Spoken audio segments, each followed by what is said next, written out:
દરેક વિદ્યાર્થી મિત્રોનું કવિતા યુનિક એકેડમીમાં ફરીવાર હાર્દિક સ્વાગત છે. આજે આપણે ફરીવાર એક પ્લુરલ બહુવચનના પાછલા વર્ષોના જે પૂછાયેલા ક્વેશ્ચન છે, કેમ કે આ બહુવચન એક વચન બરાબર, શબ્દ સમૂહ માટે એક શબ્દ, રૂઢિપ્રયોગો બરાબર, સિનોનિમ્સ એન્ટોનિમ્સ, આ બધા તમારા ઘડી ઘડી રિપીટ થતા ક્વેશ્ચનો હોય છે.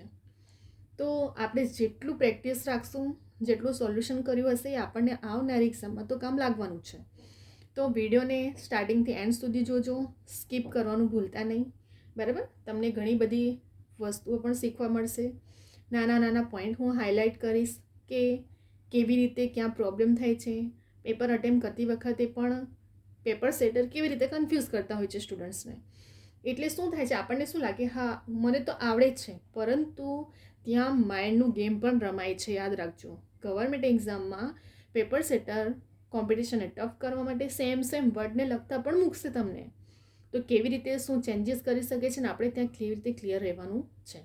તો વિડીયોને સ્ટાર્ટિંગથી એન્ડ સુધી જોજો. આપણે પ્લુરલ આજે બહુવચનના, એમ તો મેં લાસ્ટ 2-3 વિડીયો કન્ટિન્યુ ઇંગ્લિશ ગ્રામરના મેં બનાવી જ રહી છું. અને આ ચેનલ પર Gujarati grammar, English grammar, math, reasoning દરેકના શોર્ટ ટ્રિક, શોર્ટ મેથડ અને ઓથેન્ટિક બુકના નિયમો પ્રમાણેના ગુજરાતી ગ્રામરના દરેક વિડીયો આ ચેનલ પર તમને મળશે. અને એક્ઝામ ક્રેક કરવા માટે પણ તને દરેક વિડીયો ખૂબ જ ઇમ્પોર્ટન્ટ રહેવાનું છે બરાબર. તો હવે આપણે અહીં સ્ટાર્ટ કરશું. સૌથી પહેલાં ફોટો. તો ફોટોનો એક લાસ્ટ મેં એવા વિડીયો પણ બનાવ્યા છે જે એકવચન બહુવચનના નિયમો શું હોય છે, એ બહુવચનના નિયમો, આર્ટિકલ્સના નિયમો, એ બધા પણ મેં વિડીયો બનાવ્યા છે. એટલે એ પણ વિડીયો જોજો ઇંગ્લિશ ગ્રામરનો, જેથી કરીને તમને નિયમ જ કમ્પ્લીટલી ક્લિયર થઈ જશે માઇન્ડમાં. એટલે તમને ગમે ત્યાંથી પણ પૂછે ને તો તમને આવડી શકે છે બરાબર. ચલો, ફોટો. તો ફોટોસ પાછળ શું લાગે છે? એસ. આપણે બહુવચનના જોયા હતા, એમાં પણ હતું કે પાછળ જો ઓ સ્વર હોય તો એસ લગાડવામાં છે, પરંતુ એની આગળ શું હોવું જોઈએ? વ્યંજન હોય. તો સ્વર હોય તો પાછળ ઈ એસ લાગી જાય બરાબર. તો ફોટોનું શું થઈ ગયું? ફોટોસ. લીફનું લીવ્સ, એટલે એફની જગ્યાએ એફ નીકળી ગયો તો શું આવી જશે? VES બરાબર. શું થયું? મેં લાસ્ટ વિડીયોમાં પણ મારા આર્ટિકલ્સના નિયમ હતા અને બહુવચન એકવચનના નિયમો પણ હતા. એમાં પણ શીખવાડ્યું હતું કે એફ હોય લાસ્ટ વર્ડ તો એફ કાઢીને VES લગાડવામાં આવે છે. તો લીફનું શું થઈ ગયું? લીવ્સ. બ્રધરનું બ્રધરેન. લાઈફનું FE છે બરાબર, તો લાઈફ થઈ જશે. ત્યાર પછી માઉસ, તો શું થઈ જશે? MIC, mice. બહુવચન બરાબર. પ્લુરલ શું થાય? રેશિયો, તો રેશિયોસ. ઓની પાછળ શું લાગે છે? એસ. અને ઓ પહેલાં શું છે? આપણે સ્વર છે બરાબર, પણ એનું બહુવચન શું થઈ જશે? રેશિયો. એસ પાછળ બહુવચન લગાડતા એ બહુવચનમાં ફરવાઈ જાય છે. ઇન્ડેક્સ, તો ઇન્ડિસ. શું થઈ જશે? ડી પછી EX નીકળી જશે, એની જગ્યાએ ICS લાગી જશે, એટલે એનું બહુવચન બની જશે બરાબર. ગ્રીફનું ગ્રીફ્સ, એફની પાછળ એસ. ફિશનું ફિશ જ રહેવાનું છે. શીપનું શીપ જ રહેવાનું છે. એક્સિસનું એક્સેસ, AXES બરાબર. આઈ નીકળી જશે અને ત્યાં શું લાગી જશે? ES લાગી જશે. શું લાગી જશે? ES. એક્સિસનું એક્સેસ. એલ્યુમિનસ, એલ્યુમિની બરાબર. ઓટોનું ઓટોસ, પાછળ ઓની પાછળ એસ. ઇકોનું ઇકોસ. કેક્ટસનું કેક્ટાઈ. સર્કસનું સર્કસ, પાછળ એસ લગાડવાનું છે, ES લાગી જશે પાછળ બરાબર. હિપોચ એટલે હિપોચિસ. જર્મન, તો જર્મન્સ, એસ પાછળ લાગે છે. રેડિયસ, તો રેડી બરાબર. Tooth, teeth. હાઇપ્રોકેસિસ, હાઇપ્રોકેસિસ, પાછળ શું લાગ્યું? SES. વોલ્ફનું વોલ્વ્સ, WOLVES. એફ નીકળી જશે, એની જગ્યાએ VES આવી જશે. Calf, CALF. એફ નીકળી ગયો, એની જગ્યાએ શું આવી જશે? VES calf. વાઇફનું વાઇફ્સ, એફ નીકળી ગયું, FE, એની જગ્યાએ VS વાઇફ્સ બરાબર. ફોર્મ્યુલાનું ફોર્મ્યુલાએ, પાછળ શું લાગી જશે? એની પાછળ E લાગી જશે. ડિયરનું ડિયર જ રહેવાનું છે અને એલ્યુમાઇનનું એલ્યુમિની થઈ જશે બરાબર. શીપનું પણ શીપ જ રહે છે, ફિશનું ફિશ, ડિયરનું પણ ડિયર. તો ધ્યાનમાં રાખવાનું છે કયા પ્લુરલ એવા વર્ડ છે કે જેનું ચેન્જીસ થતું નથી. જેમ કે મેં કીધું, શીપનું શીપ જ રહે છે, ફિશનું ફિશ જ રહે છે અને ડિયરનું ડિયર જ રહેવાનું છે બહુવચન બરાબર. તો આવી રીતે પાછળ ES, SIES, SH, SH, ES એવું રીતે ચેન્જીસ કરીને પ્લુરલ વર્ડ બનાવવામાં આવે છે અને એના નિયમો પણ મેં બધા બતાવ્યા છે. એ મારા વિડીયોને શ્યોરલી જોજો, જેથી કરીને તમને નિયમ માઇન્ડમાં ક્લિયર થઈ જશે, બરાબર. અને આ જે છે આ પાછલા વર્ષોના પૂછાયેલા ક્વેશ્ચનો છે અને આ એવા ક્વેશ્ચન છે કે ક્લાસ 3ની એક્ઝામમાં ઘડીએ ઘડીએ રિપીટ થાય છે. એટલા જ માટે તમે આના બે બેનિફિટ, તમને એક તો નોલેજ વધવાનું જ છે, બીજું પાછલા વર્ષોના પેપર સોલ્યુશન થઈ જશે અને પાછલા વર્ષોના પેપર જ્યારે મોસ્ટલી ક્લાસ 3માં પૂછાતા હોય ઇંગ્લિશ ગ્રામરના તો તમને એ પણ બેનિફિટ રહેશે, બરાબર. તો ફરી એકવાર ફટાફટ રિવિઝન કરી લઈએ જેથી તમને પણ માઇન્ડમાં ક્લિયર થઈ જાય, બરાબર. ફોટો, તો ફોટોસ પાછળ શું લાગ્યું? એસ. લીફ, તો LEVES. ચેન્જીસ શું થાય છે? LEA અહીંયા સુધી સેમ છે, પછી એફ કાઢીને ત્યાં શું લગાડ્યું છે બહુવચન માટે? VES. પેપર સેટર કન્ફ્યુઝન કરવા માટે ત્યાં એફ પણ મૂકશે અને પાછળ ES મૂકશે, પણ તમારે ખ્યાલ રાખવાનું છે જો આવી રીતે કન્ફ્યુઝ થવાય. LEF છે તો એફ કાઢી દેશે અને તેની જગ્યાએ તમને શું કરી દેશે? એફ મૂકીને પાછળ ES મૂકી દે. તો તમને V વાળું ધ્યાનમાં રાખવાનું છે કે VES વાળું જ આવવું જોઈએ. બ્રધર, તો બ્રેધ્રેન. આ પૂછાયેલા જ ક્વેશ્ચન છે. લાઈફનું લાઈવ, તો ES પણ મૂકશે અને FEVE પણ મૂકશે. તો તમને ક્લિયર હોવું જોઈએ કે લાઈફનું ચેન્જ થઈ જશે LIVE, લાઈવ. માઉસ, તો માઇસ. રેશિયો, તો રેશિયોસ. ઇન્ડેક્સ, તો ઇન્ડિસીસ, બરાબર. INDEX, તો INDCES. ગ્રીફનું ગ્રીફ્સ, બરાબર. GRIEFS. ફિશનું ફિશ જ રહેવાનું છે, સીપનું સીપ જ રહેવાનું છે, એક્સિસનું એક્સિસ, બરાબર. AXIS, તો AXES થઈ ગયું. એલ્યુમિનસ, તો એલ્યુમની. ઓટોનું ઓટોસ, ઓ પાછળ બહુવચન એસ લાગશે. ઇકોનું ઇકોસ, ECHOES થઈ જશે. કેક્ટસનું કેક્ટાઈ, બરાબર. સર્કસનું સર્કસ, એટલે પાછળ શું લાગી ગયું? SES. ઇપોચ એટલે ઇપોચ, એસ લાગી જશે. જર્મન, તો જર્મન્સ, પાછળ શું એક્સ્ટ્રા આવ્યું બહુવચન માટે? એસ. રેડિયસનું ચેન્જીસ સ્પેલિંગ શું થશે? RADII.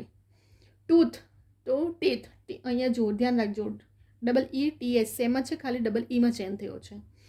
હાઇપોથેસિસ, તો હાઇપોથેસિસમાં શું પાછળ ચેન્જ થયું છે? એસ પછી ES, આઈ નીકળી ગયો છે ને એની જગ્યાએ ES લાગી ગયો છે બહુવચન થતાં. વોલ્ફનું વોલ્સ, બરાબર. એફ નીકળી ગયું એની જગ્યાએ VES લાગી ગયું. કાફ, CALF, તો એફ નીકળી ગયું એની જગ્યાએ VES, સેમ આની જગ્યાએ સેમ. એફ પહેલાં શું છે? વ્યંજન હે, તો વ્યંજન હોય તો VES લાગી જશે, બરાબર. શું હશે? વ્યંજન હશે એફની આગળ તો VES લાગી જશે. વાઇફ, તો અહીં પણ શું થયું? FE છે તો VES વાઇફ્સ લાગી ગયું. ફોર્મ્યુલા, તો ફોર્મ્યુલા. શું થયું? ચેન્જ, પાછળ ઈ લાગ્યો. ડિયરનું તો ડિયર જ રહેવાનું છે ને એલ્યુમિનિયમ એલ્યુમિનિયમ થઈ ગયું, બરાબર. તો અહીં આપણે કેટલા જોયા? ટોટલ 27 પાછલા વર્ષોના પ્લુરલ વર્ડ જોઈ લીધા, બરાબર. હવે આપણે નેક્સ્ટ વિડીયોમાં પણ બીજા પણ પ્લુરલ વર્ડ લઈને આવશું, જેથી કરીને તમારી એક્ઝામ પહેલાં ઇંગ્લિશ ગ્રામરના પણ મોસ્ટલી પાછલા વર્ષોના જે પૂછાયેલા ક્વેશ્ચનો છે ને એ સોલ્યુશન પણ થતું જાય અને આવનારી એક્ઝામમાં પૂછાય તો પણ તમને, કેમ કે ઇંગ્લિશ ગ્રામર એવું છે ને કે લાઈવ છે તો લાઈવ જ રહેવાનું છે લાઈફ ટાઈમ, પછી પૂછાય તો બદલાઈ નથી જવાનું. તો આ તમને નોલેજ પણ ગેઇન કરે છે અને પ્લસ એક્ઝામની પ્રિપરેશન માટે પણ હેલ્પફુલ રહેશે, બરાબર.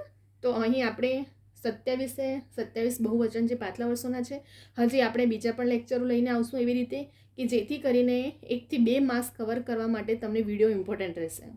અને આ ચેનલ પર એવું નથી, દરેક ટોપિક વાઇઝ સિલેબસના એકોર્ડિંગ જ ટોપિક વાઇઝ હું વિડીયો લઈને આવીશ અને ફક્ત એક એક્ઝામના સ્ટુડન્ટ માટે નથી, એવું દરેક એક્ઝામ માટે યુઝફુલ છે.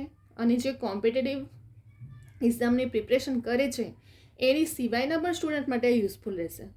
તો દરેક સ્ટુડન્ટ માટે આ વિડીયો યુઝફુલ છે. આ ચેનલના તમે જોશો બંધારણના, મેથ રિઝનિંગની શોર્ટ ટ્રિક, શોર્ટ મેથડ, પાછલા વર્ષોના પૂછાયેલા ક્વેશ્ચનો, ત્યાર પછી ગુજરાતી ગ્રામરના ઓથેન્ટિક બુકના નિયમો પ્રમાણે ક્યારેય ગુજરાતી ગ્રામર ગોખું મોડેને કરવું પડશે, એવી રીતે બધા વિડીયો છે મારા આ ચેનલ પર. તો બુકોને ગમે તે રીતે વસાવો, ગમે તે રીતે રીડ કરો, એ મેટર તમારું બહુ ઇમ્પોર્ટન્ટ છે કે સ્માર્ટલી પ્રિપરેશન કરો. હાર્ડવર્ક કરવું 24 કલાક એનો કોઈ મિનિંગ નથી. સિલેબસને જુઓ, સિલેબસના એકોર્ડિંગ જ હંમેશા પ્રિપરેશન કરવી. ટોપિકને કલેક્ટ કરો. જેમ કે તમને ખબર જ છે કે ઇંગ્લિશ ગ્રામરનો 1 થી 2 માર્ક્સનું બહુવચન આવવાનું છે, એકવચન આવવાનું છે, રૂઢિપ્રયોગ આવશે, શબ્દ સમૂહવાળું પણ આવશે, વન વર્ડવાળા, બરાબર. તો આ બધું આપણને ખબર જ છે કે આવવાનું છે, આર્ટિકલ્સ આવવાના છે. તો પછી એવા ટોપિકને ક્લિયર રાખો માઇન્ડમાં અમુક સ્ટુડન્ટ્સ એવા પણ કરતા હોય છે કે ફક્ત મેથ રિઝનિંગ કરી લીધું એટલે અમે ક્લિયર કરી લઈશું, એવું માઇન્ડમાં ના રાખતા. કોમ્પિટિશન ટફ છે અને મેરિટમાં આવું હશે ને તો પછી દરેક ટોપિકને કવર કરવું જ પડશે આપણે, બરાબર. કેમ કે આપણી પ્રિપરેશન એવી હોવી જોઈએ કે ગમે ત્યાંથી મેથ રિઝનિંગમાં જો કોઈ ક્વેશ્ચન આપણો સ્કીપ થતો હોય ને તો બીજા બધા ટોપિકમાં પણ કવર કરી શકીએ આપણે.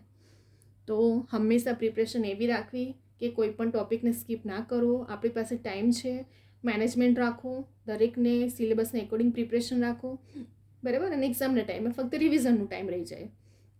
બીજી વસ્તુ, એક્ઝામ આપતા પહેલાં અડધો કલાક પહેલાં પહોંચી જાઓ બને ત્યાં સુધી હોય, જેથી કરીને તમારું માઇન્ડ જેટલું રિલેક્સ હશે એટલું તમે સારી રીતે પેપરને અટેમ્પ કરી શકો છો.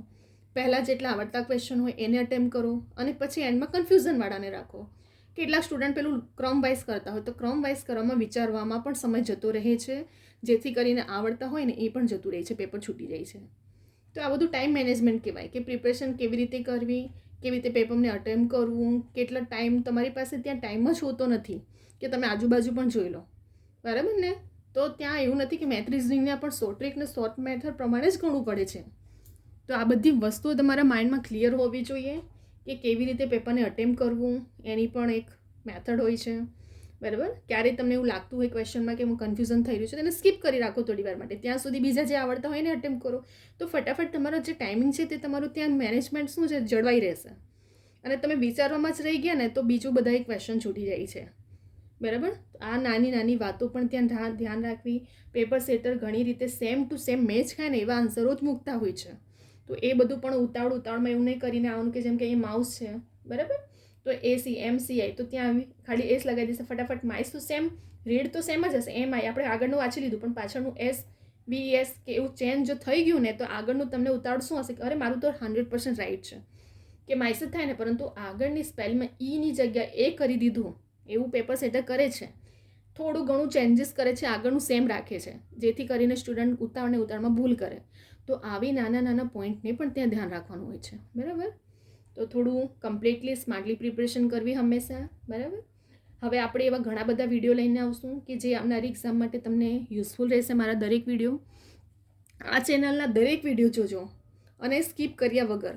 ઘણી બધી નાની નાની વસ્તુ હું પેપર સેટર ક્યાં કેવી રીતે કન્ફ્યુઝ કરવા સ્ટુડન્ટને કરે છે પેપરનું લેવલને હાઈ કરવા માટે, હું દરેક નાનો નાનો પોઈન્ટ પણ સમજાવું છું. અને પ્લસ તમને આ ચેનલ પર રેકોર્ડેડ લેક્ચર અને ડેલી અપડેટ જોબના રિલેટેડ, વેકેન્સીના રિલેટેડ અપડેટ કરવામાં આવે છે. તો બંને રીતે તમને બેનિફિટ છે, ડેલી રેકોર્ડેડ લેક્ચર અને પ્લસ ઇન્ફોર્મેશન એક્ઝામ રિલેટેડ. તો આ વિડીયો તમને ગમે તો લાઇક, શેર, કમેન્ટ કરજો. તમારા ફ્રેન્ડ સર્કલમાં પણ શેર કરજો. દરેક સ્ટુડન્ટ કોચિંગ એફર્ટ નથી કરતા, જાતે આવી રીતે મટીરિયલ કલેક્ટ કરીને પણ પ્રિપરેશન કરતા હોય છે, તો એમને પણ બેનિફિટ રહેશે, બરાબર. જેટલું તમે શેર કરશો એટલું તમને ફાયદો પણ થશે. અને ખાસ કરીને સબસ્ક્રાઈબ કરવાનું ભૂલતા નહીં. નોટિફિકેશન માટે બેલ આઇકોનને ઓન રાખજો, જેથી કરીને તમને ડેલી ઇન્ફોર્મેશનો મળતી રહે અને રેકોર્ડેડ લેક્ચરને પણ નોટિફિકેશન આવતી રહે. બીજું કે કવિતા યુનિક એકેડમી મારી ઇન્સ્ટાગ્રામની આઈડી છે. કોઈ પણ ક્વેરી ક્વેશ્ચન હોય તો મને એક્ઝામ રિલેટેડ પૂછી શકો છો, આન્સર પર તમને શ્યોરલી મળશે, બરાબર. તો હવે અહીંયા આપણે વિડીયોને સ્ટોપ કરી રહ્યા છે. નેક્સ્ટ વિડીયોમાં બીજા બધા હવે ગ્રામરના હજી પણ ટોપિકો છે અને હાલમાં લેટેસ્ટની CC એક્ઝામ સપ્ટેમ્બરમાં ડિક્લેર છે કે મોસ્ટલી પ્રોબેબિલિટી છે કે લેવાઈ જશે, બરાબર. અને હમણાં પણ ઓડિટરની ને ઘણી બધી એક્ઝામો છે. તો ઇંગ્લિશ ગ્રામર તો એવું તમારો ટોપિક છે ને કે મોસ્ટલી દરેક એક્ઝામમાં તો હોય જ છે, સિલેબસમાં 20 માર્કથી 30 માર્કનું હોય જ છે. તો પછી આપણી પ્રિપરેશન ક્યાંય વેડફાય નહીં. વાંચેલું ક્યારેય ફોગટ જતું નથી, એટલું માઇન્ડમાં રાખજો. તો પ્રિપરેશન તમારી થતી રહેશે અને બધી એક્ઝામમાં પણ તમને હેલ્પ થતી રહેશે, બરાબર. તો હવે આપણે નેક્સ્ટ વિડીયો સાથે આવશું. અહીં આપણે વિડીયોને સ્ટોપ કરી રહ્યા છે.